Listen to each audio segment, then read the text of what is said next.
There was a speck, and then it struck. We're made up of cells that constantly split. We start off small, and then we split. Jordan Peele's Us is a Swiss Army knife of a film that tackles class, race, privilege, and even the meaning of the song playing right now. What does I got 5 on it mean? It's about drugs. All topics prompt great conversation, but the one that got us snapping our fingers and nodding our heads has a little something to do with a swan and a goblin, but we'll get to them. Most horror can be summed up with a question. What if a killer attacked you in your sleep? What if a shark wreaked havoc on a beach? Us asks, what if you split into two and the other you smiled at you like knowingly, menacingly, and decided it wanted your life? This is what happens to young Adelaide Wilson. On a trip to the beach, she stumbles into a hall of mirrors and gets lost. Being lost is the first bit of trauma a child might experience. That's when they realize adults aren't perfect. The world is a big scary maze, and I am vulnerable. Adelaide meeting her doppelganger in the midst of trauma symbolizes the splitting of her personality. There was the innocent self, who wandered around naively, and now this vicious self, who saw how menacing the world is and figured an equal amount of menace was needed to survive. Adelaide's vicious self was brewing beneath her world in a sort of sunken place where people look like us, but they're voiceless, sunless, and therefore behave like zombies. One can compare the environment the Tethered lived in to the cave in Plato's allegory of the cave, a place where reality is imagined as opposed to experienced. In Plato's allegory, a cave person gets a taste of having a voice, feeling the sun, living a reality, and they can't wait to make the move permanent. In Us, the cave person is Red. She saw an opportunity to live the life her other self was living and took it, monstrously. Years later, after Red had built a life above the cave she left behind, the abducted Adelaide made her return and tried to take back what was taken, also using monstrous tactics. The fact that they both react to each other viciously challenges the idea of Red being Adelaide's dark side. They are equally capable of evil and equally capable of decency, as demonstrated by the fact that Adelaide was a perfectly fine little girl before getting lost, and Red became an outstanding mother after exiting the cave. Their mutual capacities for good and evil complicates traditional horror villain tropes. Audiences walking into a scary movie expect clear lines separating heroes and monsters.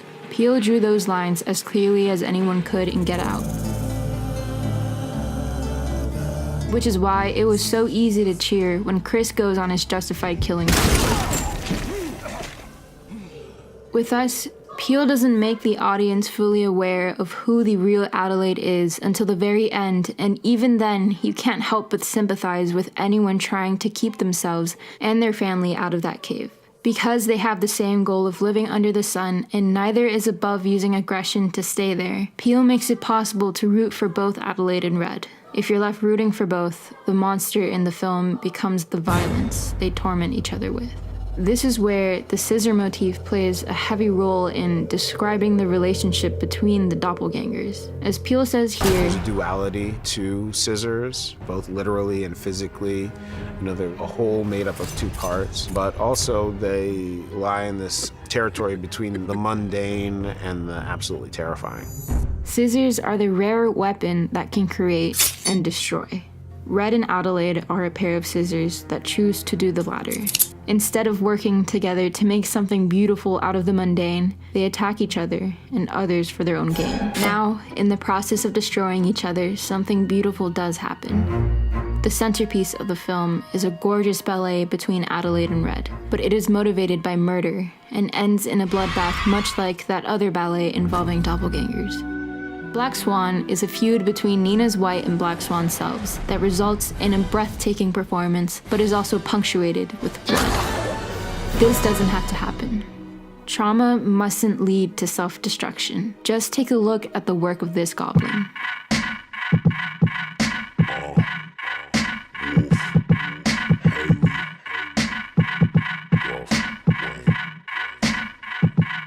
Listen to this.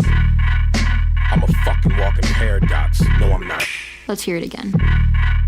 I'm I'm a fucking walking paradox. No, I'm not. Those are the first lyrics many ever heard Tyler the Creator spit, and it propelled us into a truly demented music video in which threesomes with dinosaurs are proposed, a roach is bitten and puked, and of course, this not for the faint of heart part.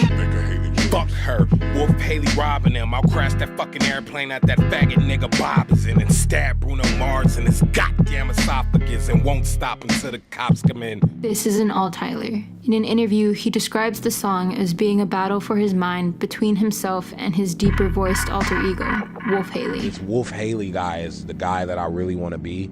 He's just wild. He's just fucking crazy. And the walking paradox, no, I'm not. That's me and him going at it within my head. Some might hear this and think this boy's crazy. I think I sound crazy right now. To split yourself into two personas is a bit insane, sometimes dangerous, but only when done aimlessly. Jekyll and Hyde, Nina and Swan, Adelaide and Red style. Tyler gave a voice to his inner goblin in an attempt to express himself. Like, I always wanted my nickname to be Wolf. And separate himself from an absent father. My last name is Okoma. That's my father's last name, but I don't have anything to do with him, so. Perhaps the trauma that is not having a father was Tyler's Hall of Mirrors moment. Lost in a maze, a goblin sprouted from his innocent self and attacked. But instead of retaliating violently the way Adelaide did, Tyler let his goblin speak. Most of his discography is a conversation between himself and his supposed darker side. Another example being the chorus to IFHY. By working with his goblin as opposed to attacking it, Tyler has been able to create some vicious but vulnerable work, slowly sprouting into the musical petals housed in Flower Boy. Okay. His music is proof that beauty is not the absence of evil. With that, you just get repetitive, synthetic-feeling Baby Shark songs. Beauty is recognizing the light in your dark side and the dark in your light side. Recognizing you are a pair of scissors and choosing to create with each other, not destroy one another. Class, race, the general othering of people running rampant across the globe is an extremely prevalent issue that needs attention yesterday. But what hope do we have of connecting to the people around us if we are unwilling to see the people within us as human? Just a bad human being. Jordan Peele made a movie about our duality as human beings and the guilt and sins that we bury deep within ourselves. And the lesson we got from it is stop burying. Our quickness to see the darkness we carry as an other in need of silencing must stop. The goblins birthed from trauma must be given a voice, or they will ravage our bodies and make us just as goblin-esque. It's my turn.